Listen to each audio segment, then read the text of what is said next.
کل سے یقین مانیے اہل حدیثوں نے میرا دماغ خراب کر رکھا، جواب دے دے کے میں تھک گیا، سوشل میڈیا بھرا پڑا ہے، لوگ اس لیے پوچھتے ہیں، شرارتی اہل حدیث ہیں لیکن شرارتی فتنہ پرور، اس لیے پوچھتے ہیں تاکہ یہاں سے کوئی تھوڑا سا جملہ ایسا مل جائے، ہم فیس بک پہ ڈالیں، یوٹیوب پہ ڈالیں، اچھالیں۔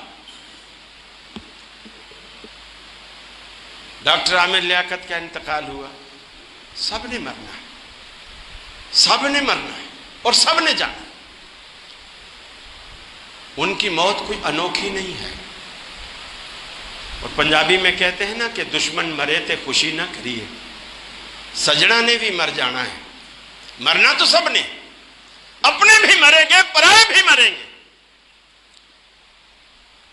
خوشی کسی کی موت پہ نہیں۔ میں نے ایک سٹیٹس لگایا کہ عامر لیاقت انتقال کر گئے، انا للہ و انا الیہ راجعون، بس اس کے ساتھ کوئی جملہ نہیں لکھا۔ پھر تو جناب تبصروں کا ایک تانتا لگ گیا، وہ جی دیکھو قاری خلیل بھی، چونکہ چندہ ملتا تھا نا وہاں سے، قاری خلیل بھی اب انا للہ پڑھ رہا ہے۔ پھر وہ آیتیں سنانے لگے کہ جی ما کان للنبی والذین آمنوا ان یستغفروا للمشرکین ولو کانوا اولی قربی، کہ نبی کریم کو روکا گیا، مومنین کو روکا گیا کہ کسی مشرک کے لیے جب وہ شرک پر مر جائے تو بخشش کی دعا نہ کرو، اگرچہ وہ تمہارا کتنا ہی قریبی کیوں نہ ہو، وہ تمہارا کتنا ہی قریبی کیوں نہ ہو۔ میں نے کہا جو جملہ میں نے لکھا ہے، عامر لیاقت انتقال کر گئے اور انا للہ و انا الیہ راجعون، اس میں دعا کے کون سے الفاظ ہیں وہ مجھے بتا دیں، دعا کے کون سے الفاظ ہیں اس کے اندر؟ لوگ جاہل ہیں، یہ پڑھتے بعد میں ہیں، مفتی پیدائشی ہوتے ہیں۔ انا للہ و انا الیہ راجعون کا مطلب یہ ہے بے شک ہم بھی اللہ کے لیے ہیں اور اللہ کی طرف جانے والے ہیں۔ اس میں دعا کا جملہ کون سا ہے؟ ہم اللہ کے لیے ہیں، اللہ کی طرف جانے والے ہیں، اس میں دعا کون سی؟ لوگوں کو پتہ ہی نہیں۔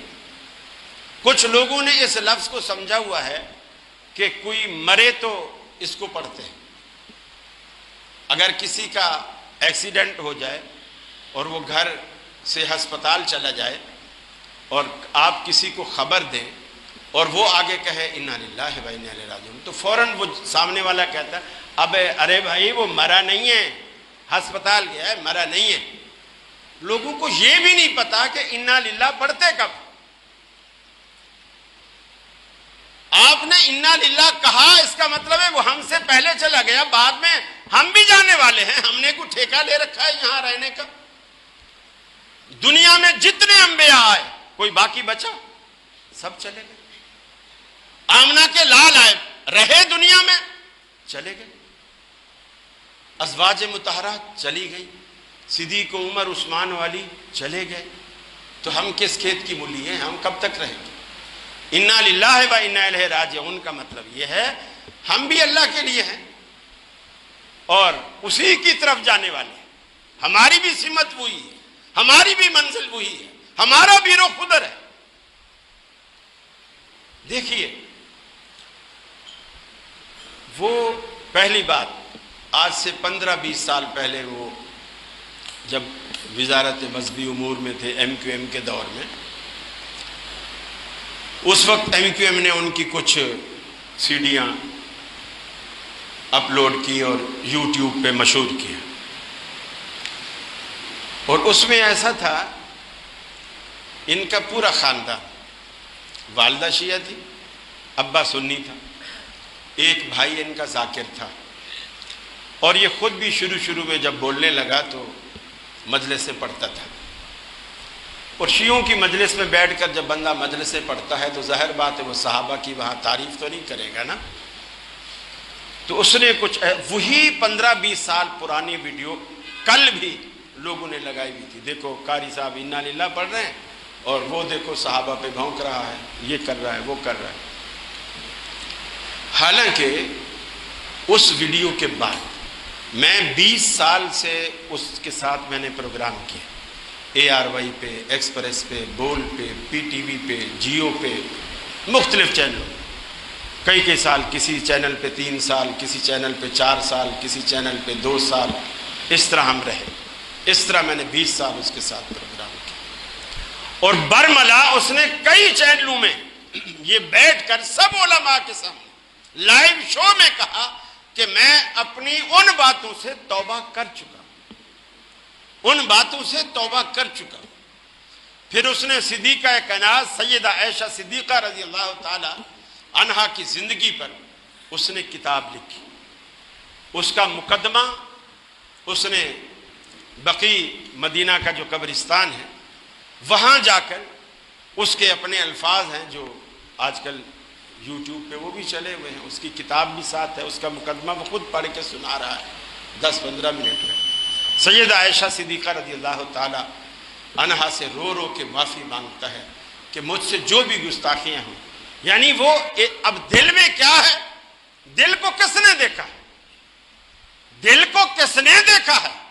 ہمارا فرض ظاہر پر یقین کرنا اور ظاہری, اب دل میں کچھ جھوٹ. رسول اللہ صلی اللہ علیہ وسلم کے سامنے ایک صحابی بھاگا کافر کے پیچھے اور پہاڑ پہ چڑھ گیا. جب یہ بھی اوپر چڑھا اس نے اوپر کلمہ پڑھ لیا, اس نے پھر بھی قتل کر دیا. رسول اللہ صلی اللہ علیہ وسلم اتنے سخت ناراض ہوئے, اس کو کہا کہ جب اس نے کلمہ پڑھ لیا پھر تو نے کیوں قتل کیا؟ کہا یا رسول اللہ وہ تو میرے ڈر سے پڑھ رہا تھا نا, وہ کوئی دل سے تھوڑی پڑھ رہا تھا, وہ تو میرے ڈر سے پڑھ رہا, موت کے ڈر سے پڑھ رہا. آپ نے فرمایا اشققت قلبہ, کیا تو نے اس کا دل پھاڑ کے دیکھا تھا, اس کا دل چیر کے دیکھا تھا تو نے کہ وہ موت کے ڈر سے پڑھ رہا تھا, تیرے ڈر سے پڑھ رہا تھا یا اللہ کے ڈر سے پڑھ رہا تھا؟ تو نے دل پھاڑ کے دیکھا. ہم دل کے فیصلے ہم نہیں کر سکتے, دل کا فیصلہ اللہ کے پاس. لیکن اتنا کریڈٹ تو آپ اس بندے کو دیں. میں یہ نہیں کہتا آپ اس کا جنازہ پڑھیں, اس کے لیے مغفرت کی دعا کریں, یہ کریں وہ کریں, نہیں, وہ آپ کا اپنا مسئلہ ہے, وہ میرا میٹر نہیں. لیکن اتنا کریڈٹ تو دیں ان 20 سالوں میں اس نے اہل حدیثوں کو جتنا فائدہ پہنچایا ہے. آپ تو ناشکرے ہو, آپ ناشکرے ہو. آپ کسی احسان کرنے والے کی قدر نہیں کر, غیر مقلد جو ٹھہرے نا, غیر مقلد کا دوسرا معنی ہے بے پیرا, بے مرشد. ہمارا کوئی کھونٹا ہی نہیں جس سے ہم بندھے ہوئے ہیں, بے پیرے لوگ ہیں. بے پیرے کا مطلب غیر مقلد کا یہ نہیں ہوتا کہ کسی کے احسان کو ہی فراموش کر دے. اتنا کریڈٹ تو آپ اس کو دیں نا کہ اس نے 20 سالوں میں جتنا اہل حدیثوں کو اس نے فائدہ پہنچایا ہے اس سے پہلے کبھی کسی نے نہیں پہنچا, کبھی کسی نے نہیں پہنچا. پوری دنیا میں بے شک جھگڑے ہوتے تھے, تنازع ہوتے تھے, لیکن اس نے ایسے ایسے مسائل, ایسے ایسے ایشوز میڈیا پر اٹھائے جو نہ عموماً ممبر پہ بیان کیے جاتے ہیں اور نہ ٹی وی پر بیان کیے جاتے ہیں. اس نے بڑی جرأت سے انہیں بیان کیا. اتنا تو آپ کریڈٹ دو نا اس کو. باقی آپ کی مرضی, گھر میں بیٹھ کر آپ جو مرضی آپ سمجھتے ہیں اس کو گالیاں دیتے ہیں, شیطان کہتے ہیں, کافر کہتے ہیں, مشرک کہتے ہیں. لیکن یہ بات حدیث کی ذہن میں رکھو, اللہ کے حبیب نے فرمایا اگر کوئی بندہ کسی پر فتویٰ لگاتا ہے, اگر وہ فتوے کا مستحق ہوتا ہے تو وہ فتویٰ اس پر لگ جاتا ہے, اگر وہ اس کا مستحق نہیں ہوتا تو فتویٰ واپس مفتی پر لوٹتا ہے. جس نے فتویٰ لگایا ہے وہ اپنے فتوے سے بے ایمان بھی ہو جاتا ہے, شیطان بھی ہو جاتا ہے. کوئی لوگ تو جنت اور دوزخ کے بھی فیصلے کرنے لگے, یہ جہنمی ہے, دوسرا کہہ رہا ہے نہیں نہیں یہ جنتی. حالانکہ رسول اللہ صلی اللہ علیہ وسلم, یہ اہل حدیث کہہ رہے ہیں, رسول اللہ صلی اللہ علیہ وسلم نے اتنی سختی سے منع فرمایا کہ خبردار, جنت کا معاملہ اور دوزخ کا معاملہ اللہ کے سپرد, ہم کسی کے جنتی یا دوزخی ہونے کا فیصلہ نہیں کر سکتے. اور کسی نے مرتے وقت آخر وقت میں اللہ سے کیا کہا ہمیں نہیں معلوم۔ آپ نے چچا سے بھی کہا تھا نا کہ میرے کان میں کلمہ پڑھ لیں، اس نے نہیں پڑھا۔ یہ ایک الگ بات ہے کہ اس نے نہیں پڑھا، لیکن پڑھتا تو بہرحال اس کو فائدہ تو ہوتا، جبھی تو آپ نے کہا نا میرے کان میں پڑھ، نہیں پڑھا اس نے۔ آخر وقت میں جب آدمی مرنے سے گھنٹہ پہلے 2 گھنٹے پہلے بیان کرتے ہیں اس کے ساتھ رہنے والے کہ ساری رات روتا رہا۔ اب ساری رات اگر روتا رہا ہے بندہ، ممکن ہے کسی بندے کو موت سامنے دکھائی دے رہی ہو اور اس چیز کو دیکھ کر وہ اللہ کے آگے روتا ہو، اپنے گناہوں پہ روتا ہو، اپنی خطاؤں پہ روتا ہو۔ پتہ نہیں اس کی اللہ کے ساتھ کیا ڈیلنگ ہوئی ہے، ہم تو بیچ میں نہیں تھے نا، ہمیں کیا معلوم اللہ کے ساتھ کیا ڈیل ہوئی ہے اس کی۔ ممکن ہے اللہ رب العالمین اس کی 2 آنسو پر ہی اسے معاف کر دے، ممکن ہے نہ معاف کر دے۔